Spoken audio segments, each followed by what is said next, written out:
अब अपने स्टार्ट कर देते हैं।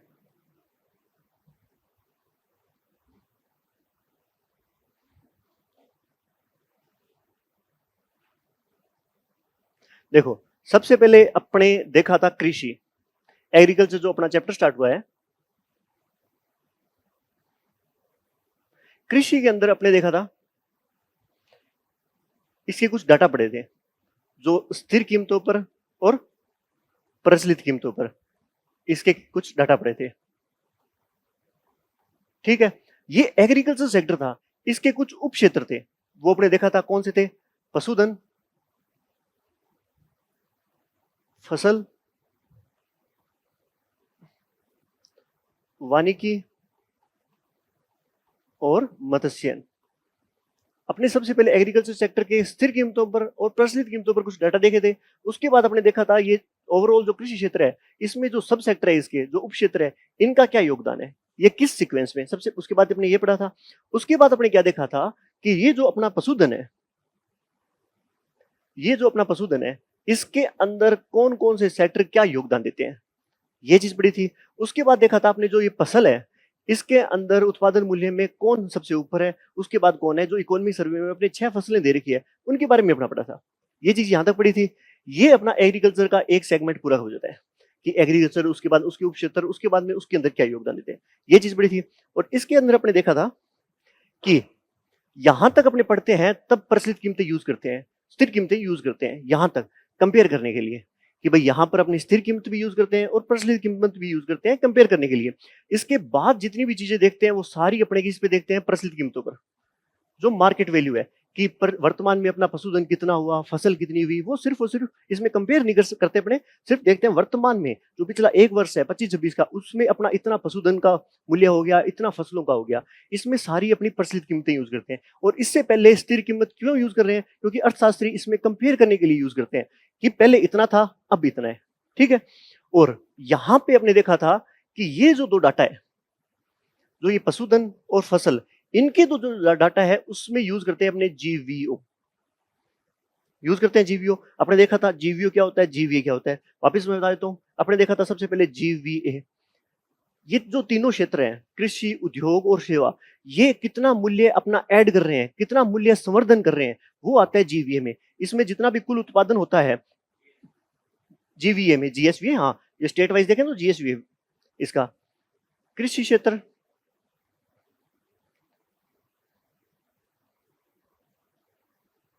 इसमें कृषि क्षेत्र, उद्योग और सेवा क्षेत्र, ये कितना क्षेत्रवार योगदान देते हैं, कितना उत्पादन करते हैं, उसमें जो मध्यवर्ती उत्पादन होता है उसको माइनस कर देते हैं, वो होता है जीएसवी अपना। जो कृषि, उद्योग, सेवा क्षेत्र है, वो कितना अपना इसमें योगदान दे रहे हैं, उसमें से मध्यवर्ती जो उपभोग होता है उत्पाद, उसका मध्यवर्ती उपभोग, उपभोग इसको माइनस कर देते हैं तो वो जीएसवी हो जाता है। मतलब जो फसल उत्पादन में उसको कौन कौन सी चीजें खरीदनी पड़ी उस फसल को उत्पादित करने के लिए, उसका जो मूल्य है वो उसमें से माइनस कर देंगे, ये इसका योगदान हो गया। ये अपने जीएसवी देखा था। उसके बाद क्या होता है, जो जीवीओ होता है, जो भी अपने देख रहे हैं, इसका मतलब क्या हो गया? ग्रोस वैल्यू आउटपुट, या कुल मूल्य उत्पादन, कुल कितना उत्पादन हुआ है। इसमें अपने ये जो मध्यवर्ती उपभोग को माइनस कर रहे हैं, इसको माइनस नहीं करते हैं, सीधा सीधा कितना कुल उत्पादन हो रहा है, बस इतना ही देखेंगे। टोटल पशुधन का कितना उत्पादन हुआ, उसके लिए क्या खर्चा करना पड़ा, उसके मतलब नहीं है। बस ये अपने जीवीओ सिर्फ कृषि, उद्योग और सेवा क्षेत्र का ये चीज देखते हैं अपने। इसलिए मैं आपको बता रहा हूं कि ये पशुधन और फसल, इनका जो मूल्य देखेंगे, ये देखेंगे अपने जीवीओ में, टोटल कितना पशुधन हुआ है, उसमें मध्यवर्ती उपभोग को माइनस नहीं करेंगे। कितनी फसल उत्पादन हुआ है, कितने रुपए की फसल उत्पादित हुई है, उसमें जो मध्यवर्ती उपभोग होता है इसको माइनस नहीं करेंगे, टोटल जीवीओ देखेंगे।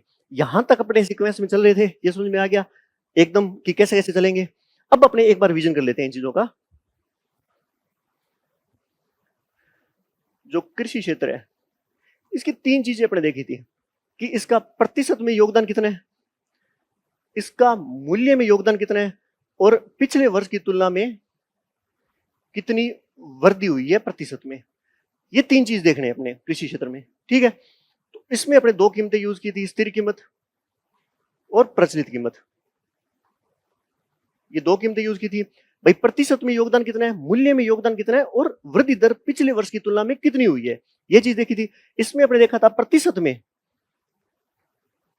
इसका कृषि क्षेत्र का प्रतिशत में कितना योगदान है अपनी अर्थव्यवस्था में, वो है 25.33, और प्रचलित मूल्य पे कितना योगदान है 25.74, 25.33, 25.74, इतना योगदान है।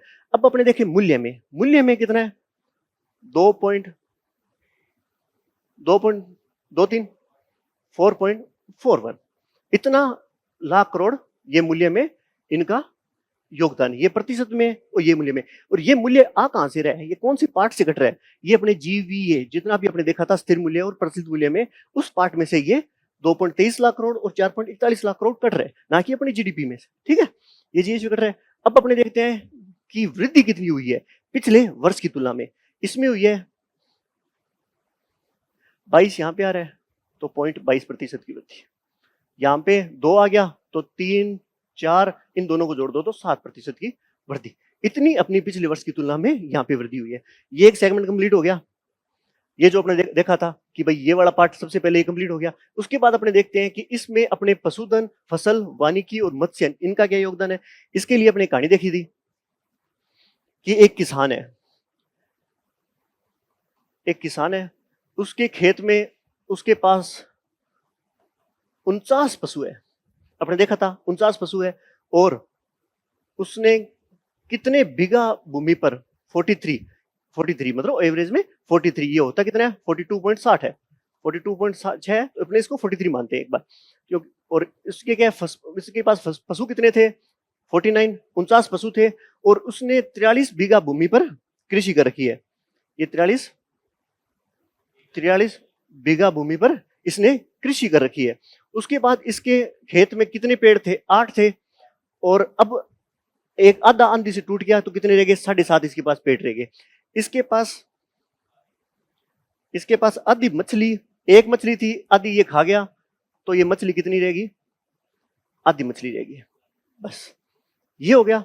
अब ये वाला पार्ट है कौन सा, अब आपने देखे पेड़ का मतलब वानिकी और मछली का मतलब मत्स्यन, ये वाला पार्ट है। ठीक है, अब उसके खेत में क्या होता है कि भयानक आंधी आती है, तो उसके खेत में जितनी भी फसल थी, 43 बीघा भूमि में फसल थी, वो 5% खराब हो जाती है, 5% भूमि में उसको नुकसान हो जाता है।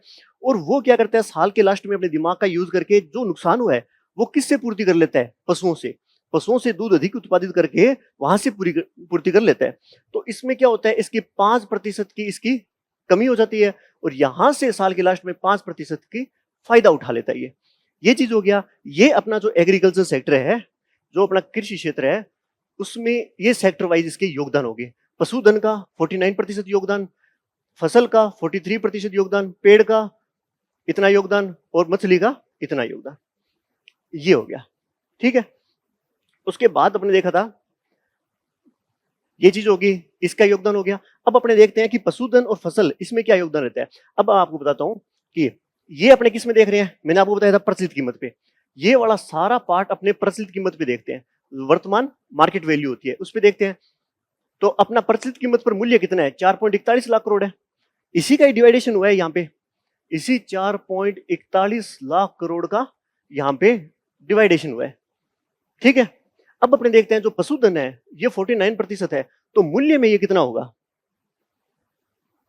ये मूल्य में कितना होगा 2.17 लाख करोड़, और फसल जो 43% है ये मूल्य में कितना होगा 1.88 लाख करोड़।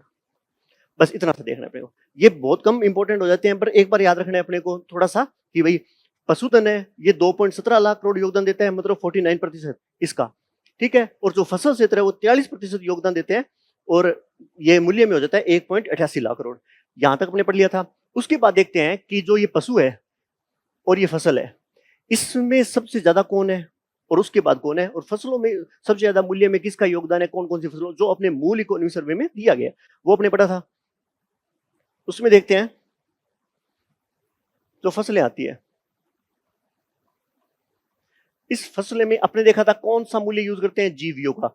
फसलें और पशुधन में ये जो डाटा देखेंगे अपने, ये जीवीओ के आंकड़े होते हैं कि मतलब टोटल गेहूं का कितने उत्पादन मूल्य हुआ है, उसमें किसान को कितना खर्चा करना पड़ा ये अपने माइनस नहीं करेंगे, टोटल इतना उत्पादन हो गया। मतलब आज मेरे खेत में 10 बीघा गेहूं है, मैंने उसको बेच के आया हूं तो इतने हजार रुपए मेरे को मिल गए, तो उसमें से मैं माइनस नहीं करूंगा, ये इसमें काउंट हो जाएंगे। ठीक है, यहाँ पे जीवीओ यूज करते हैं। उसमें अपने ट्रिक से देखा, दो दो के सीक्वेंस में काट देते हैं इसको। सबसे पहले आता है, सबसे ज्यादा अपने गेहूं उत्पादित होता है, सबसे ज्यादा अपने राजस्थान में गेहूं उत्पादित होता है। उसके बाद कौन सा होता है? उसके बाद सरसों होता है। ये दो कट हो गए। उसके बाद अपने देखते हैं कि दो एक जैसी, जिनका कलर एक जैसा होता है, वो होती है मूंगफली और चना, जिनका कलर एक जैसा होता है। ये दो एक जैसे हो गए। उसके बाद दो जिनके आकार एक जैसे होते हैं ना हो, लेकिन अपने को याद करने का रखना है। सबसे पहले बाजरा और मूंग, बाजरा और मूंग। अब इनका उत्पादन मूल्य देखते हैं अपने, ये याद नहीं रखना पर एक जैसा सा है, क्या पता याद आ जाए और याद रह जाए अपने दोनों चीज हो जाए। यहां पे होता है 38,000, 38-35, ये भी हजार। यहां पे 16, 14, 9.7, 9.5, मतलब यहां पे भी दो की कमी, 7 और 5, और यहां पे भी दो की कमी, और यहां पे 3 की कमी। बस इतना सही है। 38-35, 16-14, 9.7, 9.5, ये सारा 1000 करोड़ में।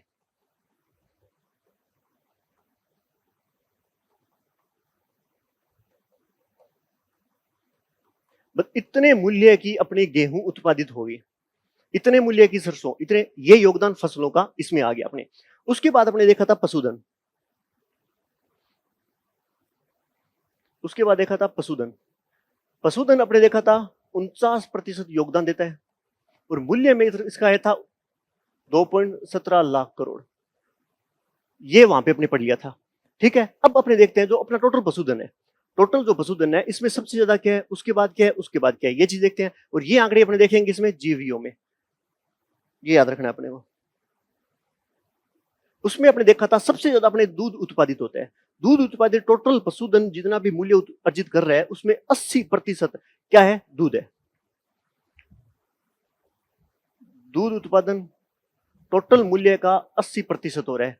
और वैसे देखें तो 79.60% ये इसमें उत्पादित हो रहा है। ये कितना हो गया, 80 लगभग।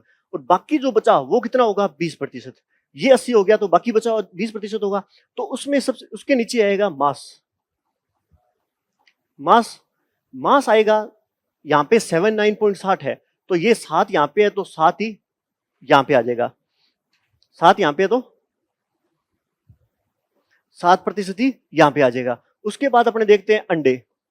अंडे गोल होते हैं तो ये भी 0 हो जाएगा। उसके बाद इन सब के अलावा जो चीज पशुधन में बच गई वो अन्य में आ जाएगा। इसके अलावा जो अन्य अपने मूल्य अर्जित करते हैं पशुधन से, वो अन्य में आ जाएगा। इसमें देखो सबसे पहले 79.60% यहाँ पे है, 79.60% यहाँ पे है, तो 7 आगे है तो यहाँ पे भी 7 आगे आ जाएगा। सिर्फ 7% योगदान मास देता है। उसके बाद देखा इन दोनों में 7 आगे है तो इन दोनों में 7 लास्ट में आ जाएगा। ठीक है, तो इसका कितना हो गया, 0 पॉइंट, यहाँ पे 7 से जस्ट एक पहले 6। और अब देखो ये टोटल 20% है, 20% में 7 गया तो कितने बच गए, 13। 13 में से 0.67 घटाएंगे तो 12 पॉइंट समथिंग बचेगा। तो ये 12 यहां पे आ गया, 12 पॉइंट समथिंग। और ये लास्ट में बस 7 है। इतना आपने को देख लिया था। पशुधन, दूध, मांस, अंडे, अन्य, इनका ये इसमें योगदान रहता है। ये अपने देख चुके थे। उसके बाद अपने देखा था, अब ये एक सेगमेंट कंप्लीट हो जाता है कृषि क्षेत्र का। इसके जो डाटा है स्थिर मूल्य और प्रसिद्ध मूल्य पे, ये कंप्लीट हो गया। उसके बाद पशुधन, फसल, वानिकी, मत्स्य, ये क्या योगदान देते हैं इसमें, ये अपने कंप्लीट कर लिया। और पशुधन और फसल, इसमें कौन से मूल्य उत्पादन सबसे ज्यादा होता है, क्या योगदान सबसे ज्यादा देता है, ये अपने कंप्लीट पढ़ चुके हैं। इसके बाद अपने देखेंगे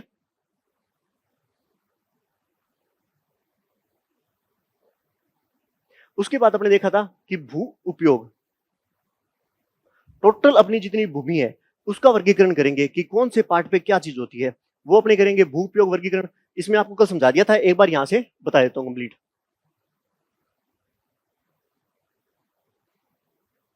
ये चीज होती है, ये भू उपयोग वर्गीकरण, जितना भी अपने टोटल भूमि है इसका वर्गीकरण करेंगे। तो अपने कल एक ट्रिक देखी थी, वो ट्रिक कौन सी थी, एक बार मैं थोड़ा सा लिख के बता दूं आपको।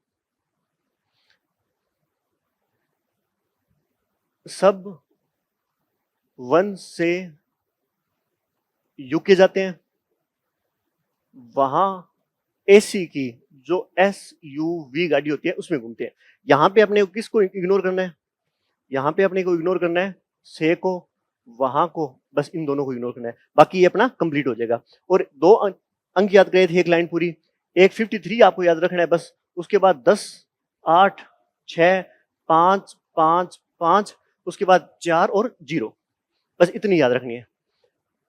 बस ये इसके हिसाब से योगदान होगा। अब अपने देखते हैं कैसे होता है। सबसे पहले देखा था एक ट्रिक, वो जो अपनी सब 1 से यूके जाते हैं, वहां एससी की जो एसयूवी गाड़ी होती है उसमें घूमते हैं। ये अपने ट्रिक के हिसाब से ऐसे मैनेज हो गया। ठीक है, एस मतलब शुद्ध बोया गया क्षेत्रफल, बी मतलब बंजर भूमि, 1 मतलब वानिकी, उसके बाद बताया यू मतलब उसर तथा कृषि अयोग्य भूमि, के मतलब कृषि के अतिरिक्त अन्य उपयोगी भूमि, और ए का मतलब अन्य चालू पड़त, सी का मतलब चालू पड़त, और एस यू का मतलब स्थायी चारागाह, और वी का मतलब वृक्ष व झुंड।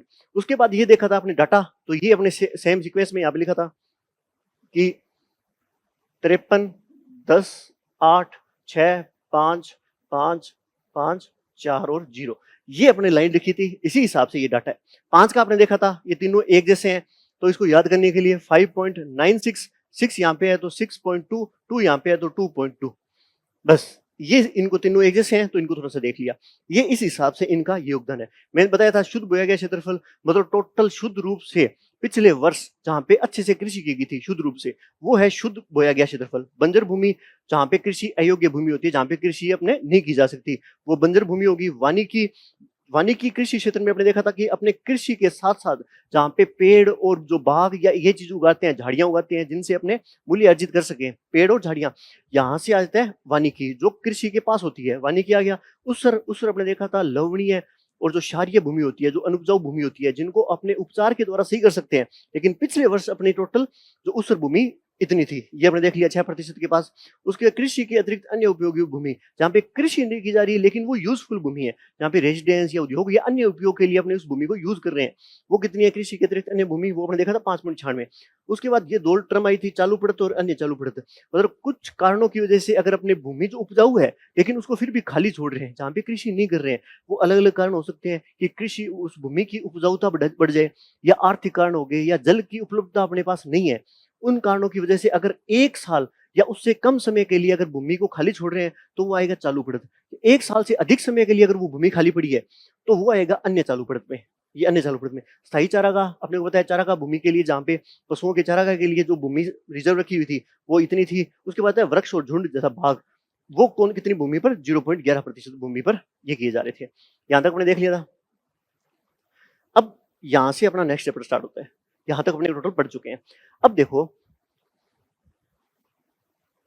एक चीज आती है प्रचलित जोत धारक।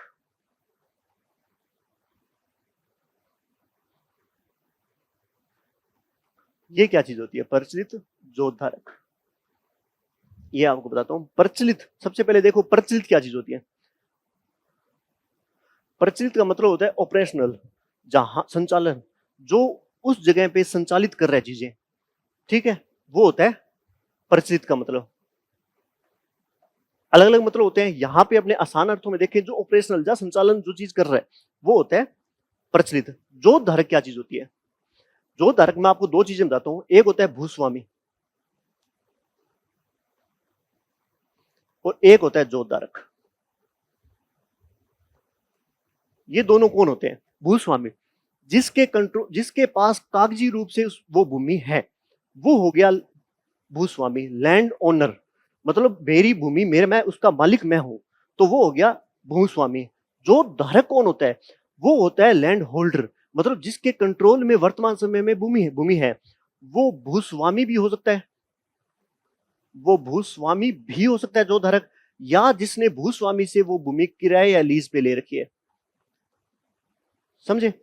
जो धारक क्या चीज होती है इसमें देखते हैं अपने। जो धारक होता है जिसके पास वो उस वर्ष वो भूमि मैनेजमेंट करने के लिए उसके पास थी, मतलब वो निर्धारित करता था कि मैं यहाँ पे कृषि कौन सी करूंगा, कैसे करूंगा, वो होता है जो धारक। भूस्वामी जिसके पास मालिकाना हक होता है, जिसके पास वो कागज होते हैं भूमि के, वो होते हैं भूस्वामी। जोतधारक वो भूस्वामी भी हो सकता है, और जो भूस्वामी से किराए पे भूमि लेता है वो भी हो सकता है, वो होता है जोतधारक। जो पिछले वर्ष उसमें कृषि कर रहा था, जिसके कंट्रोल में वो भूमि थी, वो होता है जोतधारक। ठीक है, ये दो चीजें होगी। अब अभी अपने ये समझ लिए कि प्रचलित जोतधारक कौन से होते हैं, जो ऑपरेशनल कंट्रोल कर रहे थे उस भूमि को पिछले वर्ष, वो होते हैं प्रचलित जोतधारक। अब अपने इसमें देखेंगे कि अपने पिछले वर्ष में कितनी भूमि प्रचलित जोत, मतलब जोत आ गया कि जहां पे कृषि की गई थी वो कितने क्षेत्रफल था, जहां पे पिछली वर्ष अपनी कृषि की गई थी वो टोटल कितना क्षेत्रफल था, ये देखेंगे अपने हेक्टर में। हेक्टर हेक्टर में देखेंगे, हेक्टर क्या होता है, लगभग 4 बीघा भूमि होती है, वो होता है 1 हेक्टर। लगभग 4 बीघा भूमि के बराबर 1 हेक्टर होता है। ये अपने देखेंगे हेक्टर में टोटल कितने हेक्टर भूमि थी जहां पे पिछले वर्ष कृषि की गई, ये चीज देखेंगे। और उसके बाद देखेंगे टोटल प्रचलित जोत धारकों की संख्या, मतलब कितने जोत धारक थे वो उस भूमि पे कृषि कर रहे थे, ये चीज देखेंगे। अब मैं आपको बताता हूँ कुछ चीजें, ये एक बार लिख लो आप। और इसके लिए मैं आपको बता दूं कि इसके लिए, हाँ लिख लो एक बार आप, इसके लिए 2025-26 के आंकड़े यूज नहीं किए जाते। इसके लिए इसकी गणना होती है वो एक स्पेसिफिक वर्ष होती है। लास्ट बार अपनी गणना कब की गई थी, 2015-16 में, कि टोटल कितनी भूमि पे जोत किया जा रहा है, वहां पे जोत करने वालों की संख्या कितनी है, एवरेज कितना है। ये गणना पिछली बार अपनी कब की गई थी, 2015-16 में। उससे पहले कब की गई थी, 2010-11 में। तो अपनी तुलना करेंगे कि भाई कितना वृद्धि या कितनी कमी हुई है, तो वो 2010-11 की जो गणना थी उससे तुलना करेंगे। ठीक है, मैं आपको आगे बताता हूँ सारा। ये देखो, अपने समझ गए कि प्रचलित जोत धारक कौन होते हैं, जो उस वर्ष कंट्रोल में थी जिनकी भूमि, वो प्रचलित जोत धारक होते हैं। वो भूस्वामी भी हो सकते हैं, या जिन्होंने लीज या किराए पे भूमि ली हुई है वो भी हो सकते हैं। ये हो गया। अब अपने देखते हैं प्रचलित जोत धारक, उसमें कुल जोतों का क्षेत्रफल। भाई अपने टोटल इतनी भूमि थी जहां पे पिछली बार जोत किया गया था, ये इसका क्षेत्रफल कितना है ये इसमें देखेंगे। उसके बाद देखेंगे कुल प्रचलित जोतों की संख्या, मतलब ये जो भूमि है, जितना क्षेत्रफल है, उसमें कितने जोत धारक थे वो जो कृषि कर रहे थे, उनकी संख्या कितनी है ये देखेंगे। उसके बाद देखेंगे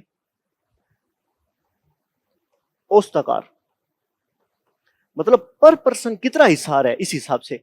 ठीक है, ये देखेंगे औसतकार। अब इसमें देखते हैं,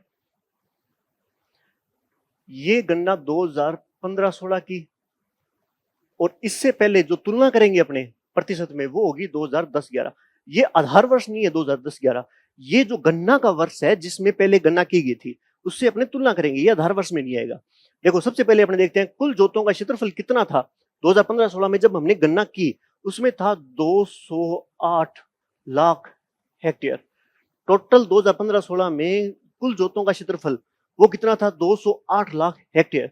अब ये देखो, मान के चलो ये 208 लाख हेक्टेयर है, इसमें ऐसे भूमि बंटी हुई है ए बी सी, तो ये ए बी सी टोटल है कितने जहां पे वो जोत कर रहे हैं, वो देखेंगे कुल प्रचलित जोतों की संख्या, जितने हिस्सों में ये डिवाइडेशन है वो कितने थे 2015-16 में, 76.55 लाख। इतने जोत धारक थे वो इस इतनी भूमि पर कृषि कर रहे थे। तो पर पर्सन कितना हिस्से आया, पर पर्सन जो औसत कितना हिस्से आया, वो आया 2.73 हेक्टेयर। कंप्लीट। एक बार देख लो, इसको लिख भी लो ऐसे ही ताकि समझ में आ जाए बाद में। ये अपने हो गया कि कुल जोतों का, आप लिख लो एक बार। हाँ, ये इसमें क्या है, अपने इकोनॉमी सर्वे है ना, उसमें ऐसे ही लिखा हुआ है, लेकिन इसको याद करना ऐसे आसान है कि सबसे पहले अपने क्षेत्रफल देख लें, उसके बाद अपने जोतों की संख्या देख लें, तो आसान ही याद हो जाएगा। ठीक है, ये इकोनॉमी सर्वे मूल से वहां से उठाया हुआ है। ठीक है,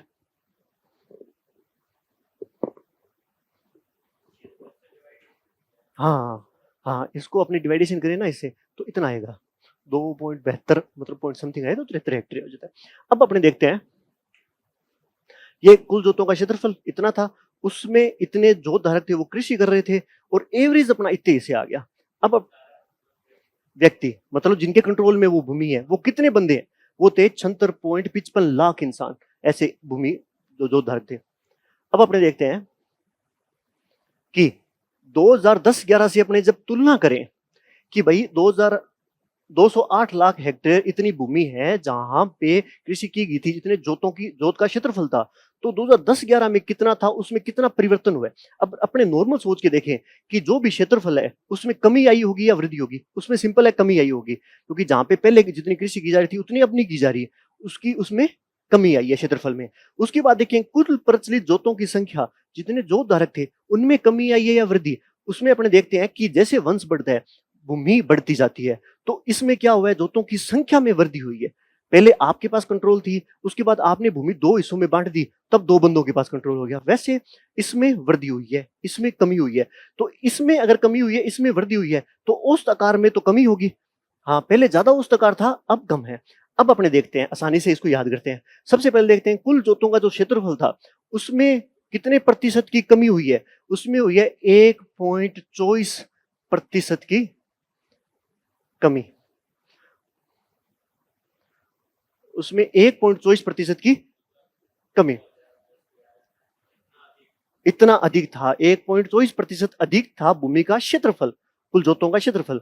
अब अपने देखते हैं कुल प्रचलित जोतों की संख्या है जो, उसमें कितने प्रतिशत की वृद्धि हुई। आपने देखा वृद्धि होगी तो आसानी से याद करते हैं, यहां पे 1 है तो 10 और जोड़ दो, कितना हो गया 11। ठीक है, कितना हो गया 11। यहां पे 24 है, यहां पे 10 घटा दो, कितना हो गया 14% की वृद्धि होगी। कि इतने हिस्सों में एक्स्ट्रा भूमि बंट चुकी है। ये हो गया कि यहां पे कमी हुई है 1.24% की, यहां पे वृद्धि कितनी हुई है 10 जोड़ दो, यहां से 10 घटा दो। अब अपने देखते हैं औसत आकार में। औसत आकार में अभी अपने देखा कि कमी होगी, सिंपल सी बात है। तो कितनी होगी, यहां पे 11 है तो यहां पे भी 11 आ गया, 14 से हाफ कर दो, बस इतने प्रतिशत की यहां पे कमी हुई है। ठीक है, ये लिख लो साइड में 2010-11, इसमें 1.24% की कमी हुई है। यहां पे वृद्धि हुई है तो कितना हुआ है 11.14% की, और यहां पे 11.07% की कमी हुई है। ये एक जैसे से डाटा है दोनों, हो गया। अब देखो ये अपना पार्ट हो गया कि भाई कुल जोतों का क्षेत्रफल इतना, जोतों की संख्या इतनी, औसत आकार इतना। अब अपने देखते हैं कि अलग अलग, अब मैं कह दूं कि आपके पास बड़ी भूमि है, आपके पास कम भूमि है, मेरे पास उससे कम भूमि है, तो इनको एक स्पेसिफिक नाम दिया जाता है कि कितनी कम है तो उसका नाम क्या होगा। जैसे लघु भूमि, मध्यम भूमि, बड़ी भूमि, सीमांत भूमि। सीमांत मतलब मार्जिनल भूमि, वो सबसे कम होती है उसका आकार। सीमांत जो मार्जिनल भूमि होती है उसका आकार सबसे छोटा होता है। उसके बाद आता है लघु, उसके बाद आता है अर्ध मध्यम, उसके बाद आता है मध्यम, उसके बाद आती है बड़ी। ये 5 सीक्वेंस में अपने इकोनॉमी सर्वे में भूमि को बांटा गया है। वो अपने देखते हैं क्या चीज होती है। सबसे पहले सीमांत या मार्जिनल भूमि, उसके बाद आता है लघु, उसके बाद आता है अर्ध मध्यम,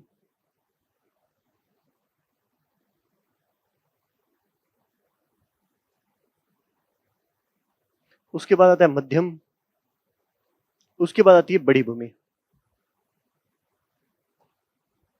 ठीक है, ये इस सीक्वेंस में भूमि बड़ी होती है, ये सबसे छोटी होती है, ये उससे बड़ी, ये उससे बड़ी, ये उससे बड़ी, ये इस हिसाब से।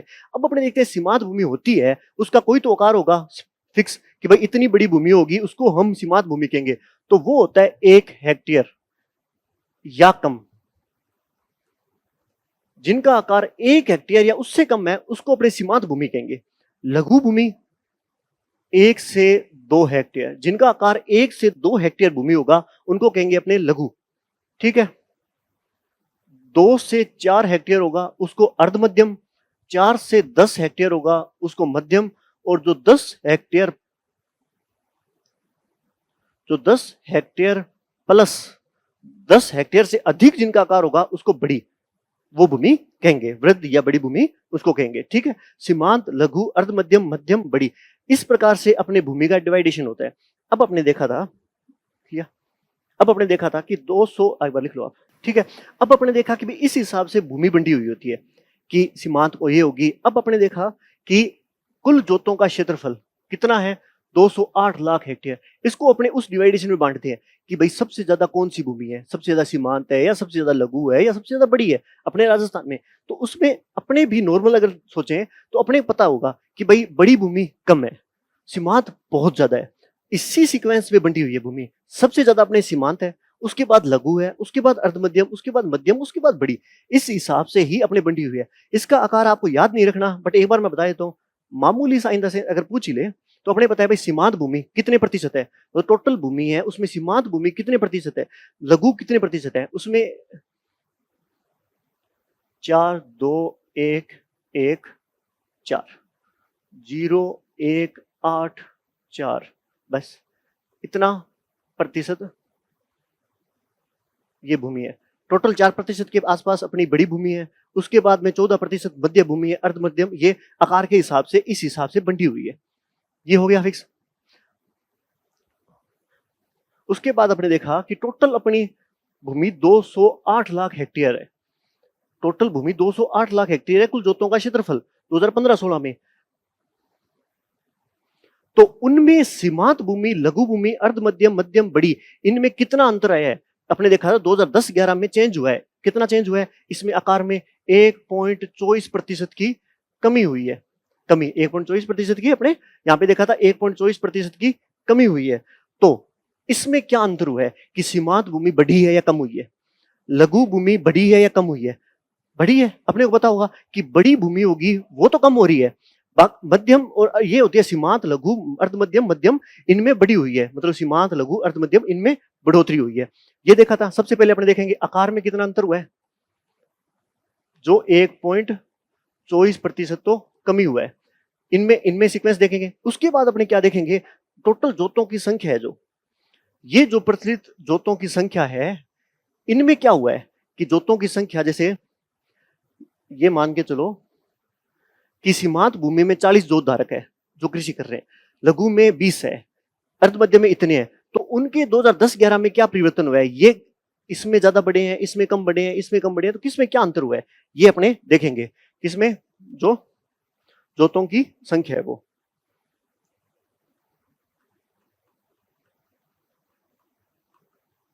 जोतों की संख्या, और इनमें टोटल अपने देखे तो कितना देखा था, 11.14% की इसमें जोतों की संख्या में वृद्धि हो रही है।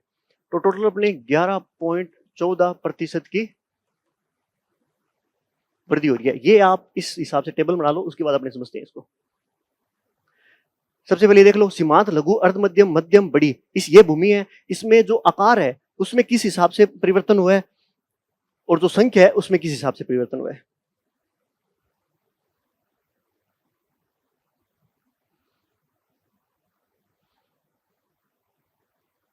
आकार में जो एवरेज कितना कम हुआ है, 1.24%। जोतों की संख्या जो एवरेज कितनी अधिक हुई है, 14.14%। इनमें किस हिसाब से परिवर्तन हुआ है ये देखना है अपने को। ठीक है। अब अपने देखते हैं कि ये जो 3 भूमि है, ये इनमें आकार में वृद्धि हुई है, और ये जो 2 भूमि है इनके आकार में कमी हुई है। आकार में इन तीनों भूमियों में वृद्धि हुई है और इनमें कमी हुई है। ठीक है। अब अपने देखते हैं जो जोतों की संख्या जो 14.14% की वृद्धि हुई है, 11 सॉरी, हाँ,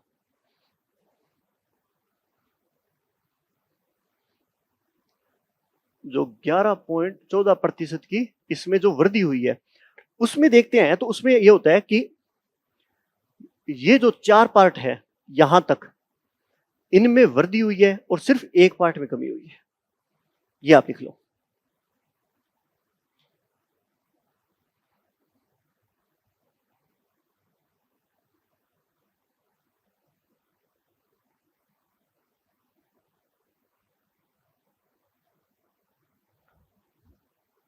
समझ में आ गया? वापिस एक बार अपने कवर करते हैं इन चीजों को। यहां पे एक कंप्लीट हो जाता है, इसके आगे देखेंगे। अपने देखा था कि जो अपने जोतों की संख्या या जोतों का क्षेत्रफल है, इसकी हर वर्ष गणना नहीं होती। पिछली बार गणना हुई थी 2015-16 में, उससे पहले हुई थी 2010-11 में। अपने तुलना करेंगे तो 2010-11 के आंकड़ों से करेंगे और देखेंगे तो कौन से आंकड़े 2015-16 के।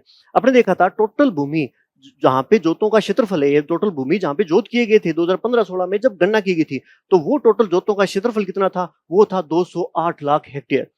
ठीक है। उसके बाद उस 208 लाख हेक्टेयर भूमि में कितने जोत थे, जोत धारक थे, वो कृषि कर रहे थे, वो कितने हिस्सों में बंटी हुई थी, तो वो थे जोत धारक कितने थे, 76.55 लाख, इतने जोत धारक थे।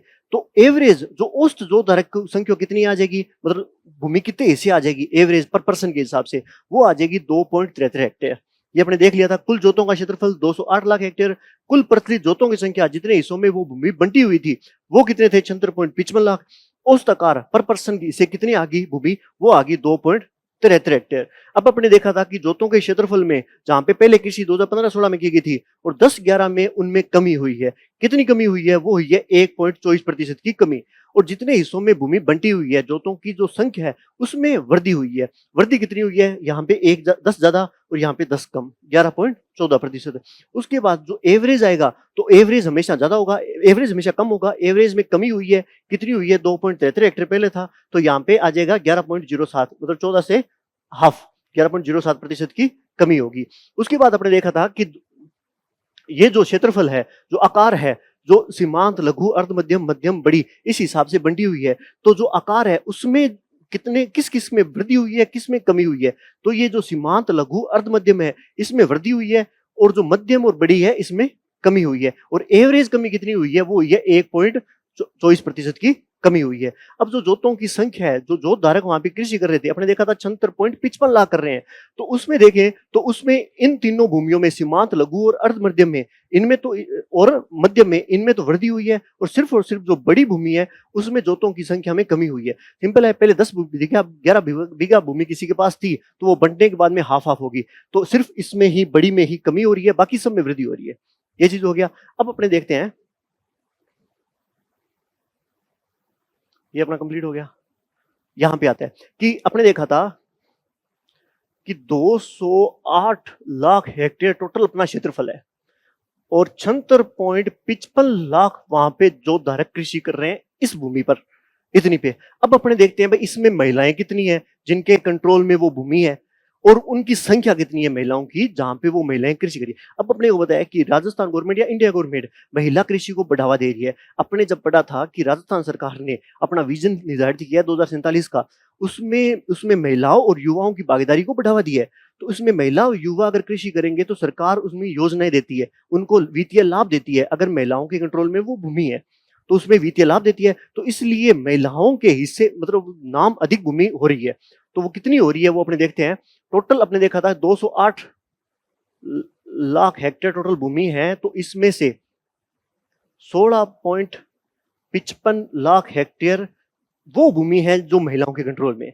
208 लाख हेक्टेयर टोटल भूमि है जहां पे जोतों का क्षेत्रफल है, उसमें से 16.55 लाख हेक्टेयर ऐसी भूमि है जिन जो महिलाओं के कंट्रोल में है। इतना क्षेत्रफल भूमि का, ठीक है। उसके बाद अपने देखा था कि 76.55 लाख टोटल जो धारक है जो 208 लाख हेक्टेयर पे कृषि कर रहे हैं, उसमें महिलाएं कितनी है, उसमें महिलाएं हैं 7.75 लाख। बस इतना देखना है अपने को कि 208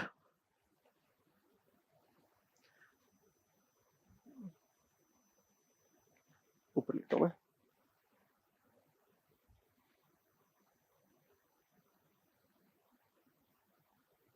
टोटल ये 76.55 लाख है। इसमें क्या हो गया यार, उसमें 60.75 लाख वो महिलाएं हैं जो इस भूमि पे 16.55 लाख हेक्टेयर भूमि पे कृषि कर रही है। ये अपना कंप्लीट हो गया मैटर। 75 लाख महिलाएं हैं, 16.55 लाख हेक्टेयर भूमि आ रही है और टोटल भूमि कितनी है 208 लाख हेक्टेयर, जो किनके कंट्रोल में आ रही है 76.55 लाख जो धारकों के। और इस 76.55 लाख जो धारकों में 7.75 लाख सिर्फ महिलाएं हैं और इस 208 लाख हेक्टेयर जो जितनी भूमि है उनमें से 16.55 लाख हेक्टेयर महिलाओं के कंट्रोल में है।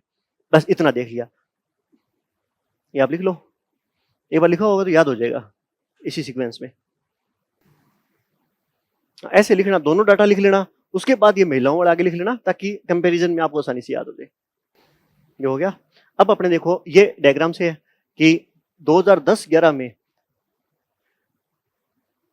इतनी भूमि महिलाओं के कंट्रोल में थी लाख हेक्टेयर और बाद में कितनी होगी 16.55 लाख हेक्टेयर। ये आपने देख लिया कि 16.55 लाख हेक्टेयर टोटल महिलाओं के कंट्रोल में होगी और 2010-11 में कितनी थी 13.30 और कितनी वृद्धि हुई है 24.44% की वृद्धि होगी इसमें।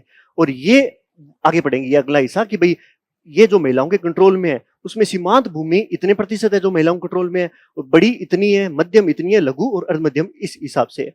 अब ये अपने देख लेते हैं कि ये जो संख्या है 7.35 लाख, 7.75 लाख, इसमें कितनी प्रतिशत वृद्धि हुई है? 41.94% की ये इसमें वृद्धि हुई है। और जो भूमि है, क्षेत्रफल है, उसमें 24% की वृद्धि हुई है। वापिस बताए तो जो अपने देखा था कि जितनी संख्या है, जो संख्या 76.55 लाख है, जो धारक है, उसमें महिलाएं कितनी है? 7.75 लाख। और उस 7.75 लाख में 2010-11 में कितनी वृद्धि होगी? वो होगी 41% की टोटल वृद्धि होगी। ठीक है। उसके बाद आता है क्षेत्रफल, जो अपना 208 लाख हेक्टेयर जो जोतों का क्षेत्रफल था, उसमें महिलाओं के कंट्रोल में कितना है? 16.55 लाख हेक्टेयर। उसमें कितनी वृद्धि हुई है 2010-11 में? उसमें हुई है 24% की वृद्धि।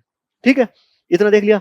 अब ये डाटा याद रखने की जरूरत नहीं है, बस थोड़ा सा देख लो कि जो भूमि है महिलाओं के कंट्रोल में, उसमें सीमांत भूमि 50% के आसपास है, लघु 20, अर्ध मध्यम 14%, मध्यम 11% और बड़े आकार की भूमि 2.97% के आसपास है। ठीक है, इतना पढ़ लिया। अब मैं आपको वापस बताता हूं कि सबसे पहले अपने एग्रीकल्चर सेक्टर को पढ़ा था।